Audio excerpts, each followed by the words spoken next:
Hello, my beautiful friends. I am Laurel Bleadon-Maffei with Illuminating Souls, welcoming you to this episode of Sleepy Bedtime Blessings, a podcast designed to help you rest, relax, and fall asleep, all while deepening in your connection with your beautiful team of angels who love you so. I am an angelic practitioner, a spiritual teacher, and an encourager of souls. And I do this through one-on-one angel sessions and soul mentoring and a variety of classes designed to inspire your spirit. And you can learn more at my website, illuminatingsouls.com, where you can also sign up for my daily inspiration email blast, where you will receive an inspiring email from me every weekday. But for now, the angels and I are here to help you come into a state of rest. So this podcast is inspired by two of my favorite forms of self-care. One is connecting with the angels. Truly, it uplifts me every time I do it. And the other form of self-care that I engage in every evening is listening to a sleep podcast. I'm presently listening to a sleep podcast called Sleepy Bookshelf, and I'm listening to them read Little Women. And it is the loveliest way to drift off to sleep. And yes, I do listen to this podcast as well. So the way to use a sleep podcast for sleep is what I do is I use earbuds. It doesn't bother me to sleep with them, and they fall out at some point during the night. And I turn the volume down low. So if I was listening to an audiobook that I really wanted to listen to, the volume would be up higher. But with a sleep podcast, I tend to turn the volume down lower than usual, so that I have to reach a bit to hear it, because for me, that's more compatible with drifting off to sleep. So it keeps my attention, but it also makes space for my attention to drift off into the land of dreams. And I know that some of you like to listen to the podcast during the daytime, and it keeps you company, which is lovely as well. So however you enjoy this podcast, I am honored to have this time with you. As for the self-care of connecting with the angels, if you're new to the world of angels, they are divine celestial beings who embody divine love for all of us, for everything in this realm. And I experience them as independent of any specific religion. I think of angelic love more like the sun, that it loves without prejudice, that it simply exists, it is. And so I'm fortunate to have a job where I get to connect with the angels almost every day. And my job assists me in my well-being for that reason, that when I do an opening prayer, when I call the angels in, I also get to participate in this beautiful energy. And here's the good news. You do not need special training or a practitioner to deepen in your connection with the angels. All you have to do is ask them. You can say, hey, angels, please help me to experience more of your love. Bring me signs of magic. Help me heal, because it is in your asking that a portal opens that gives the angels permission to connect with you. Because by design, our relationship with our angels is subtle, because this is your journey. You have free will. And the relationship is so subtle, most people do not know that it exists, but this beautiful gift of free will also enables you to open to this connection. So when you invite in your angels, you give them permission to connect with you. Now, the connection will remain subtle. It's not as if all of a sudden these miraculous woo-woo things are going to start happening to you. But it's been my experience that ease begins showing up on the path, that love, serendipity, sparks of inspiration, and signs of magic begin to meet us on our path. And you don't have to worry about asking the angels for something that is silly or pedestrian, as if you're somehow using up all the magic. And it's certainly not like a genie giving you 3 wishes where you have to be really measured and careful of what you ask for. The best analogy I can give you is to go outside on a sunny day and ask yourself if you could use up too much sun. If you could use up so much sun that there would be no more sun available for you or anyone else. It's an absurd concept. And if that is true for the sun, how could God's love be any less available to us than sunshine? Isn't that good news? And it's interesting, even though I work with the angels almost every day, I still forget to ask them for help. It's not unusual for me to feel stuck in something because I'm still a human being. I get worried and overwhelmed, and I have all the emotions. And I'll be talking to my husband about something that is presenting with some difficulty for me. And one of his first questions almost always is, have you talked with your friends yet? Which is code for, have I asked the angels yet? My answer is always no, because if I've gotten to that place, I have had angel amnesia, where I have forgotten all about them, because it's what we do as human beings. And that question always gives me pause. And it helps me remember that I am being supported. And as I said, it doesn't mean that everything is magically solved or everything is manifested through magic. We're still on a linear timeline here on Earth, and life is chaotic, and there is a randomness to life, and storms happen. And we all go through the ebb and flow of ease and challenge and everything in between. But for me, remembering that the angels are here is a way of plugging into a battery pack. It brings me hope. It reminds me that I am operating in a universe that loves me. There's goodness here for me.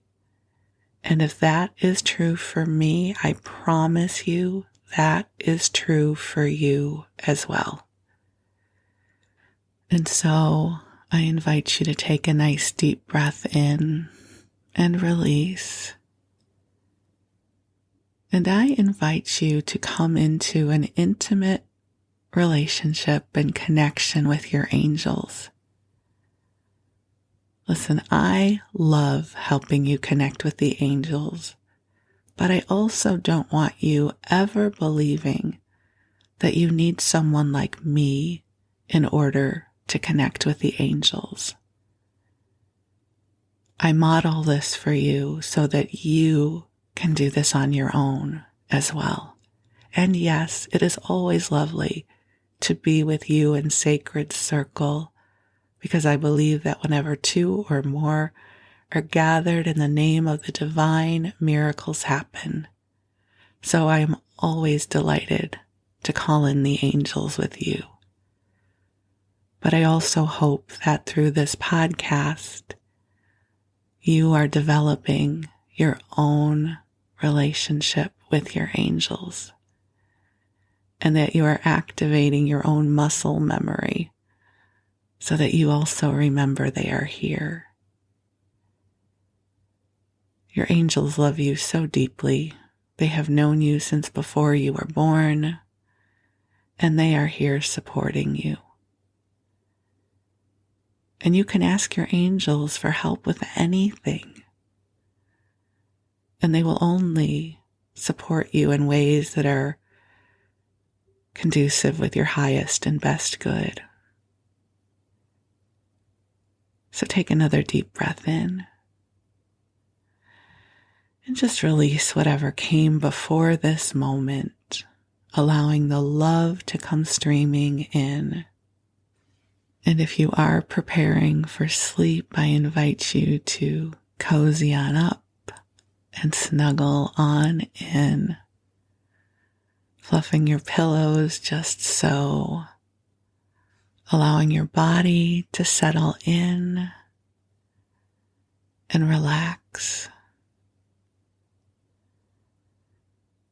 And I'm going to call the angels in now, even though they are already here. I love the ritual of bringing them into sacred circle with us.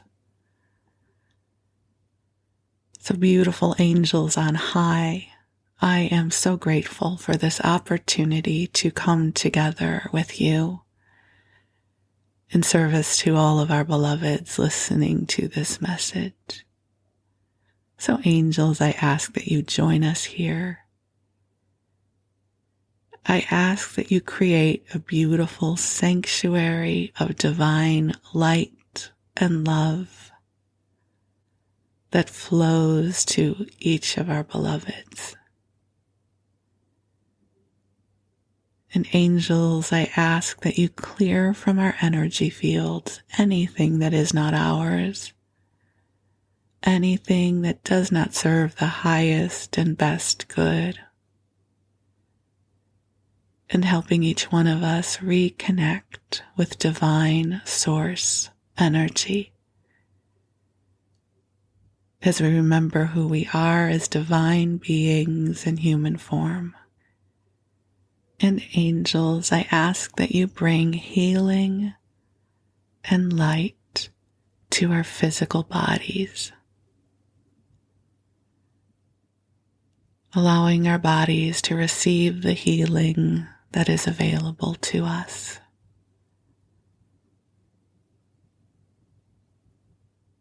Helping to balance our energy bodies, our emotional hearts, our minds. And dear ones, just take some nice deep breaths in and out, allowing yourself to come into the gentle, soft, sweet light of your angels. There's an angel oracle deck that I have been using for many years. It is the Healing with the Angels deck that was previously published by Doreen Virtue. It's no longer in publication, but that's a story for another day. But there is a card that is the healing card in that deck. And the image on the card is a painting of a woman who is curled up sleeping with her head in the lap of her angel. And while she sleeps or rests, the angel is gently stroking her hair. And there is something about that image that is so comforting to me. Every time I see it, I want to take a deep breath breath and just be present to that beautiful energy. So I invite you to just imagine your angels bringing you soothing, calming comfort in whatever way is meaningful to you. You see, your angels know you. They get you. They know what is transpiring for you. And so allow your angels to help calm your nervous system, bring calming, soothing thoughts to your mind, helping you to connect with the wisdom and the magic of your soul.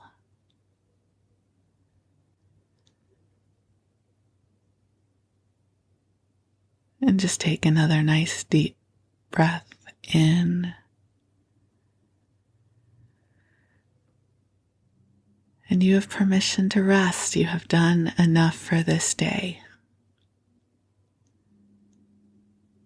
And while you rest, your angels will watch over you and support you.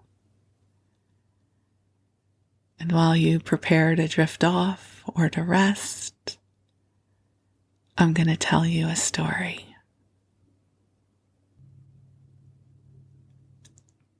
So for this episode, I thought we could do some wanderings through winter wonderland memories.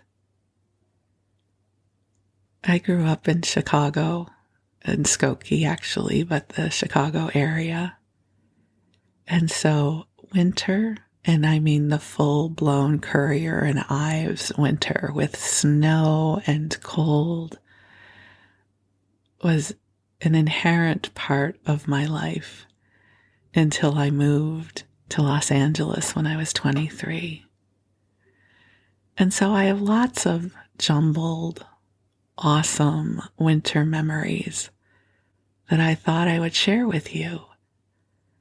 And it's not important that you listen to all of them. I'm really keeping you company as you drift off to sleep. And I realize for some of you who are listening, perhaps you have lived in warmer climates all your life. And so your only relationship to winter and snow comes through television and movies and pictures. So I thought I would just share some of these memories with you. And it wouldn't be winter without talking about snow and the magic of snow. One of the things that can never quite be replicated in a movie or television show is how quiet the world becomes when enough snow has fallen. There's something about the falling snow and its accumulation that creates a blanket of quiet, and the world also becomes still because so many people stay home when there is a good snowfall. So that's the first thing that I connect with, is the profound quiet that happens when there is a significant snowfall. And the magic of snowfall at night when you turn on the porch lights and you see these beautiful crystal flakes falling and the snow is accumulating. And if we're talking about childhood here, when the snow starts falling like that, it is magical, not only because of the snow, but because of the possibility of having a snow day. And a snow day is when they cancel classes, they cancel school, because the conditions are not safe for the students or teachers and staff to get to school that day. So whenever there would be a good snowfall, we would run downstairs in our pajamas because the TV was downstairs growing up. And we would watch the news. And there would be a text crawl at the bottom of the screen that would list all the school districts that were not having school. Right? This was before the time of robocalls and the internet. So you had to listen to the radio or you had to watch the television to find out if your school was in session. And let me tell you, when we would see our school's district number crawl across the screen, we would rejoice. We would be so happy. And I'm sure all of the parents were not, because now it meant they had kids home for the day. Now, in the era that I grew up, which would be the late 60s and early 70s, it was more unusual to have both parents working out of the house during the day. So quite often there would be one parent who would be home anyways. But certainly if both parents still had to work, then they had to scramble for how they were going to take care of their kids who were not in school. But I don't remember that being an issue in our house. My mom did not start working out of the house until I was 8 years old, and then she just worked during the school day, during the hours that we were in school. And I would imagine that on snow days she would call in anyways because she wouldn't have wanted to drive in that kind of snowy condition. So as soon as we knew it was a snow day, it was game on. I seem to recall there would always be hot cocoa involved. We would put on our many, many layers of clothing and snow boots. There's a wonderful scene in the movie A Christmas Story that if you're anything like me, you've seen it 1,000 times. And it's how Ralphie's younger brother, Randy, gets swaddled up in so many layers to go outside that he can't put his arms down. And there's a scene where the school bullies are running after the kids and Randy falls down in a snowbank. And the line is, Randy lay there like a slug. It was his only defense because he couldn't get himself up out of the snow because of all his layers. I relate to that archetype so much because we would have these big, clunky snow boots and you'd have to dress in layers for sure because it was also cold outside and we were going to now play in the snow because it was a snow day. Snow days were not for staying inside. They were for going out in the snow and playing. So we would have all our layers on and mittens and hats and scarves. And as I've shared with you before, I grew up on a block with a lot of other kids our age. And so we would descend into the neighborhood, a marauding band of layered up children ready to build snowmen. And sorry for not being gender neutral, but they were always snowmen. We never built a snow woman. That was just the era we lived in. And, you know, what would happen is each of our front lawns and back lawns would start off pristine. It was like a canvas, right? An untouched canvas. And then we would go from lawn to lawn. We would make snowmen. And if the snow was deep enough, we would imagine we could build a cave, which we were never able to build. We fancied ourselves as explorers and we would try to build a cave, which never happened. And then, of course, there were snowball fights. And in our snowball fights, we were not mean. meaning we weren't trying to pack them really, really hard and ice them over or anything super dangerous like that. I typically remember the quality of the snow as being fluffier.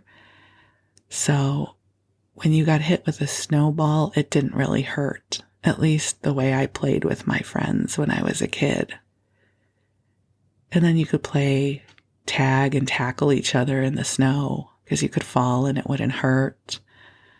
You could make snow angels. We could get out our sleds and pull each other in the snow.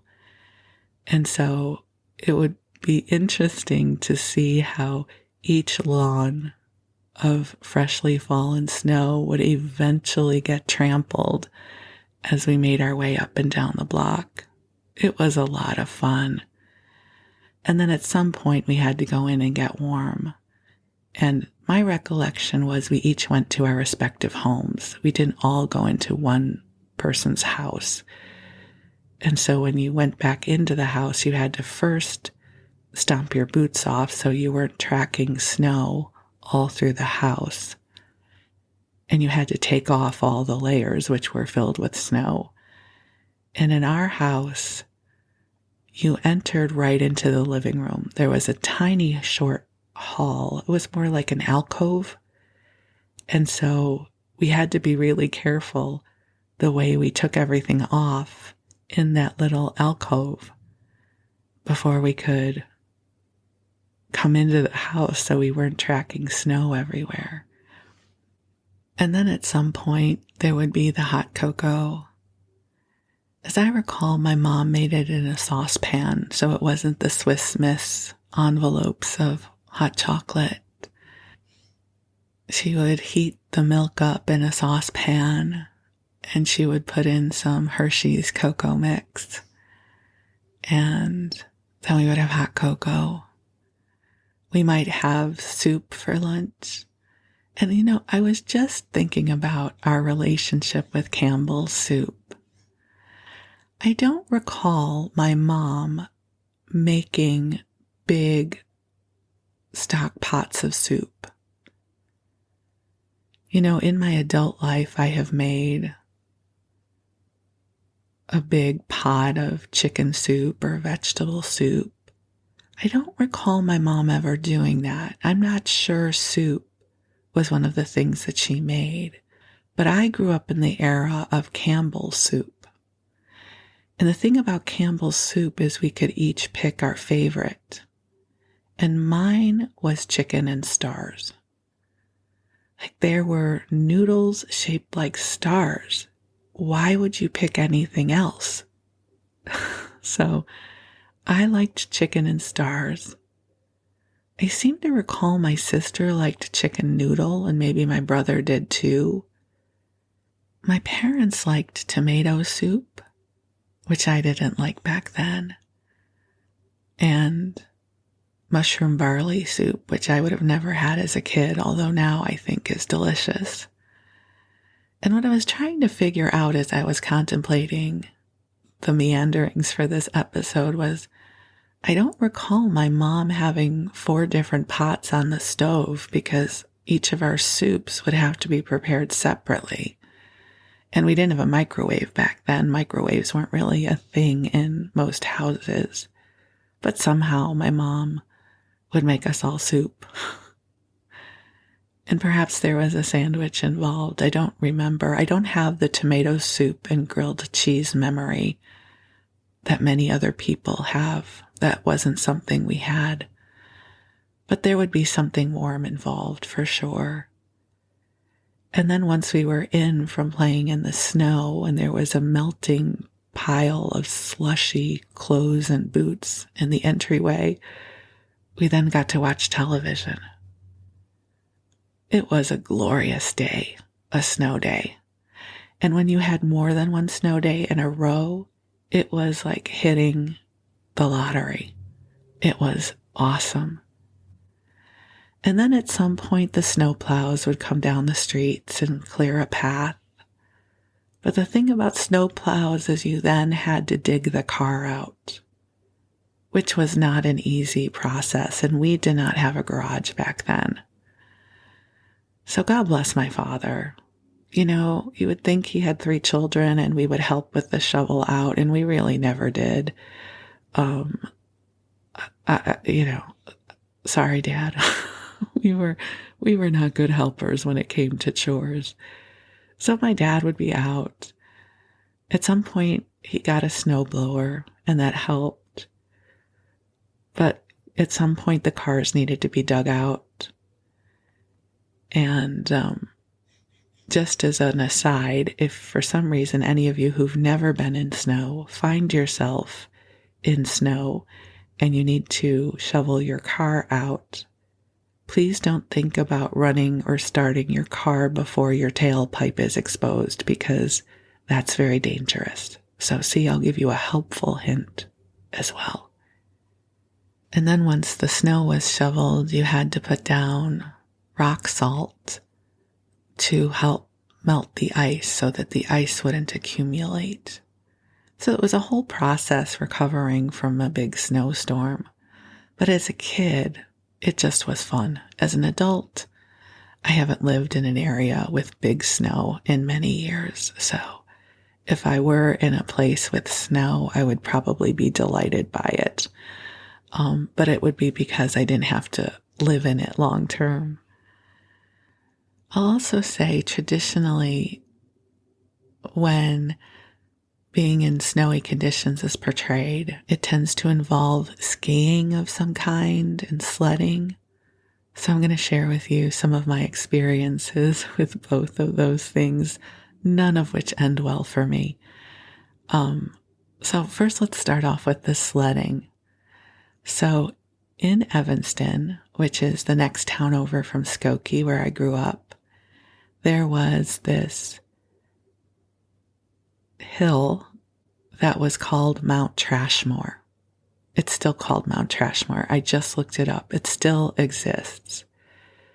Basically, it was landfill, solid landfill, that was then grassed over and was called Mount Trashmore. Now, I did look this up. The city of Evanston no longer allows sledding on Mount Trashmore, for good reason. Because allow me to share with you my memories of Mount Trashmore. So I need to start off by telling you that there are many different parts of life where I experience grace. I'm good at storytelling, or I don't know, maybe I shouldn't say that because you're like, Laurel, you are rambling. But I'm going to say, I think I have a certain grace for telling a story and teaching. I think I have grace when it comes to teaching, and I have social graces. If I sat down at a table of strangers, I would be able to have a conversation. But you know where I do not have grace is physical grace. I have this roly-poly body. I don't know where my center of gravity is. I haven't been able to find it yet. And where my husband has the grace of a mountain goat, meaning he can go anywhere and do anything, I do not. And I never have. So I remember going to Mount Trashmore, and I seem to recall it was on a kid's outing of some kind. So whether we went en masse with someone's parents, or the school took us, which I don't know that they would have, or it was a JCC outing, and JCC stands for Jewish Community Center, which is the Jewish version of the YMCA, or whether it was a Park District event, we would go to Mount Trashmore, and we would bring our sleds. And I guess it's a 65-foot hill. And you would go up to the top, and then you would slide down, which in theory sounds awesome. And the sliding down part was fun in my memory. But here's what came next. You had to somehow go back across the sledding path, as all of these sleds and toboggans come whooshing down, you have to try to dodge all of these moving objects to get across the sledding path back to the starting position. So there was no safety zone or safety timing that allowed you to easily walk across the sledding path to get back to the start. So I remember this as dodgeball, but with sleds. And I remember being kind of terrified because you also are dragging your sled. You've now gone down Mount Trashmore with your sled or your toboggan, and you try to walk out as far as you can from the sledding path, but no matter how far you walk out, it is not going to be far enough. And then you kind of have to run as you're trying to time. It's like a video game. You're trying to time other people sledding and tobogganing to get free from their path before they would meet you. It's like Mario Brothers, right? And I don't have a clear memory of disaster, but I do think at some point I got hit by a sled. I don't remember it being catastrophic or horrible. I just remember the fear of, oh no, how am I going to get out of here? So the way down was fun, but trying to get out of the line of fire was kind of terrifying. And I didn't move quickly. Roly-poly girl, not very graceful. And meanwhile, I'm wrapped up in layers, which makes it even harder to move anywhere quickly with the giant snow boots. So I would do my best to get myself free and safe. But as kids, you do this stuff. It's like a rite of passage. I wasn't going to be the scared one. No way. Am I going to be the one who sits on the side too afraid to go down Mount Trashmore? No, I'm going to go a second time and a third time. Like, of course I will, even though inside I am quaking. I'm like, this is a terrible idea. So that was one of my memories of Mount Trashmore, and I looked it up, and so it does exist, and they have outlawed sledding there because it's so dangerous. When I grew up, a lot of things that we consider dangerous now, we were allowed to do. We didn't wear seat belts. We didn't have car seats. We didn't wear helmets. Playgrounds were covered in gravel. And, gosh, we were lucky to make it into our teenage years. So we were allowed to go onto Mount Trashmore and sled and then dodgeball our way back to safety. But the dodgeballs were sleds with human beings on them going many miles per hour.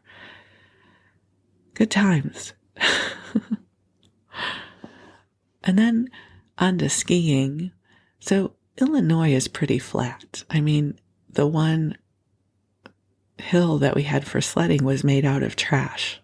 It's not as if we had a lot of mountains for skiing. I'm sure there were places to ski in Wisconsin and Michigan and stuff, but my family did not participate in winter sports. My family actually did not participate in sports. My parents, I should say, my brother and sister did, but my parents were not sports people unless it was watching sports like a Bears game or a Cubs game. But physically participating in anything sport-like was not my parents' idea of a good time.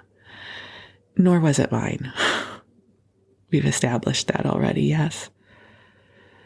But I do recall it would have been in my late teens or early 20s. I went somewhere with my friends to go skiing. And because I had never gone skiing, I started off on the Bunny Hill. And we rented the equipment, of course, and it was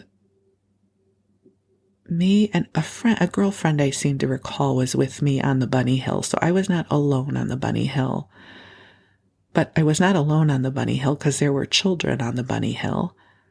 And, kids learn things so quickly. Although I still am convinced if I was trying to learn to ski when I was 6 years old, I still wouldn't have been able to do it because of my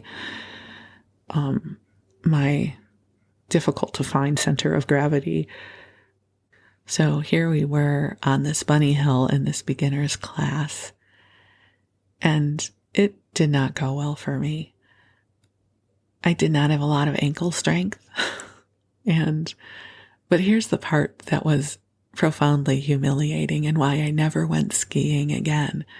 So when you made your way down to the bottom of the bunny slope, the way you got back up the bunny slope, and you had to get back up it because that's where the lodge was and where you'd get to the parking lot to leave. So you couldn't just get to the bottom of the bunny slope and then just leave. You had to get back up it. And they had one of those tow ropes.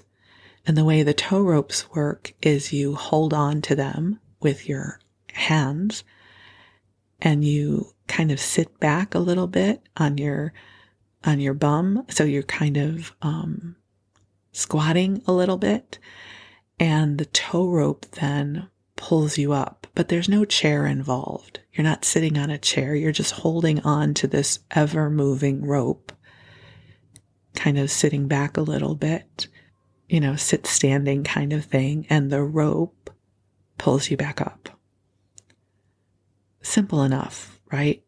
Little kids are doing this. My friend does this. It does not work for me, for whatever reason. I can't seem to grab onto this rope tightly enough. It keeps going through my gloves. And then I start moving a little bit, but I'm not good at sitting back. I think I shared with you on a different episode, I'm not good at kneeling or lunging or bending, all of those things. Not so good at. And I'm humiliated. Like, I can't get this freaking thing to work. And this was the moment when I gave up on all winter sports. One of the instructors, which was a guy as I remember, and I'm late teens, early 20s, and so how I am perceived by guys my own age is important to me. He finally has to get me up the bunny hill by having me lean back into his lap. So he goes into the kind of squatting seating position, holding onto the rope, and I'm holding onto the rope, and he tells me to lean back into him. So we hold onto the rope together. I'm kind of leaning, sitting in his lap kind of thing, while he gets me up that freaking hill. I will never forget how embarrassed I was. It was awful. He was lovely about it. I don't even remember him, but I just remember feeling trapped, and it was no fun. And so I never have gone skiing again. That was it. I was done. So all of those years I lived in California, and skiing is a thing out here because there's lots of mountains, and friends would go skiing and I would be like, yeah, I'm going to pass. I'm going to stay on the flatlands. I will go hiking. I will not go skiing. So skiing has never been my thing. The other winter sport that I didn't mention earlier, of course, is ice skating, which is a huge thing. And I'm going to put in air quotes. So just pretend I'm air quoting. I did, air quote, learn to ice skate, but I never developed any grace with it. But some of the cool things about ice skating was, in my earlier years, my next door neighbors would flood their backyard and have their own little ice skating rink, which was super cool. And also at our local park district, Oakton Park, where we used to go swimming in the summer, they would flood one of their fields and have an ice rink, an outdoor ice rink. The thing, though, about the outdoor ice rinks that I grew up with was there were lots of irregularities in the ice. So there were bumps and lumps. There was no Zamboni in sight. And if you don't know what a Zamboni is, it is this super cool, huge vehicle that melts and freezes and smooths the ice for professional ice rinks. So whether you're watching professional skating or hockey, the Zamboni comes out and smooths the ice. Well, there was none of that. And so ice skating for me was kind of an endurance sport. I never had a lot of ankle strength, but I did have my own ice skates. And so my ice skating tended to be a lot of shuffling. Shuffle, shuffle, shuffle, shuffle. Great, I ice skated. At some point, they built the Skadium in Skokie, which was a professional ice rink. So the ice was more regular. And at some point, I learned to skate backwards. That was my big claim to fame. I could skate backwards. And I found that it was easier to skate backwards than it was to skate forward. But to do one lap around the ice rink exhausted me. So never was one for much skating.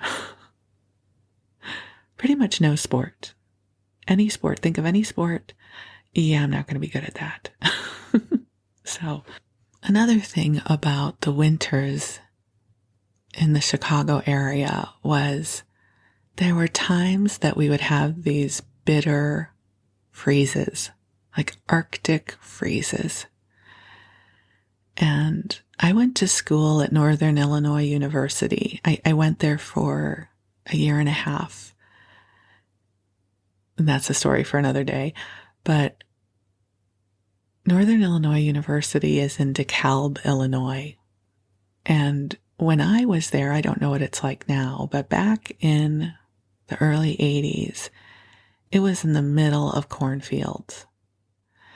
And in the winter, the wind would start in Iowa somewhere and would just roar across the cornfields and wheat fields until it hit our dorm, is how it felt. And the dorm that I was in had one window that opened inward. You'd sort of pull the handle and tilt the window in, which was a terrible design for a windy area. And I remember one long weekend, for some reason I was at school. They had canceled classes because of the weather. But there was nowhere I was going to go. I didn't have a car. I couldn't just drive back to Chicago, to Skokie. So I was there. And I remember that one night the wind was coming in so badly and the heat could not keep up with the cold that water froze in our glasses. We had water out and it froze. And I was like, this is ridiculous. And so somehow I got the idea, and I don't remember if someone told me this, but somehow I got my hands on duct tape. I think maybe they were giving us duct tape to try to tape up the windows, but the thing about duct tape is it wouldn't grasp onto freezing cold metal, which is what the windows were made out of, the frames of the windows. And somehow I got the inspiration, and maybe somebody told me. I don't recall where this pearl of wisdom came from. Although now we can say it was from the angels, right? The angels brought it forward. To use my hairdryer inch by inch to warm up the metal frame of the window so that we could get the duct tapes to stick to it. So inch by inch, I would heat up the window frame and get the duct tape to stick to it. It took me an hour, but finally the wind wasn't coming in anymore. And the room, it's not that it got warm, but it got warmer. So then we did that to everybody else's room. The other thing I remember is because of the weather, they canceled food service which was a terrible idea because we all needed food and they wanted us to walk to one of the other dorms that was like 3 blocks away. Not that 3 blocks is a long walk, especially if you're a college student on a campus, but when the wind chill factor is 85 degrees below zero and the wind is blowing so hard that water is freezing in rooms, don't ask us to walk 3 blocks for food. So I remember calling up food services and yelling at somebody. I'm a really good advocate when I'm angry. And they brought over peanut butter and jelly and loaves of bread for us. That was all they managed. But at least we had food. So I got food for my dorm. And I helped figure out how to tape the duct tape to the windowsills. So there's a little MacGyver in me. I'm still not the one you want to be with in any sort of emergency that requires physical prowess, but I was able to rustle up peanut butter and jelly sandwiches and figure out how to adhere duct tape to a frozen windowsill. Because I am, after all, my father's daughter. My father was very resourceful, so shout out to my dad, Jack. He would have been very proud of me. So winter was just a whole tableau of experiences growing up. And the other thing that I will share about winter that was pivotal in my life choices was my awareness that in Los Angeles, they did not have the kind of winter we had in Chicago. Because I watched the Brady Bunch. I watched the Rose Bowl parade every year.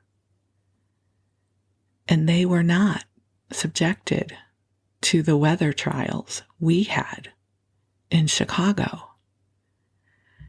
And somewhere early in my life, I knew that I would move to Los Angeles. First off, the entertainment industry was there, and I always had wanted to work in television. And they did not have the kind of winter we had. Total win. So, my life choices were heavily influenced by winter in Chicago because I knew I did not want to live my life like that. I didn't want to have to wait 20 minutes for my car to warm up.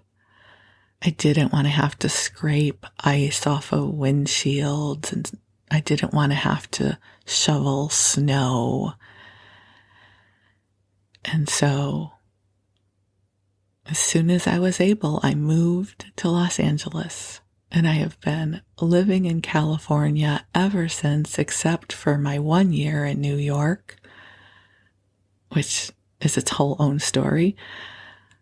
And I love the weather here in California. I love our winters. Our winters, maybe at night it'll get as cold as 32 degrees, and that's pretty rare.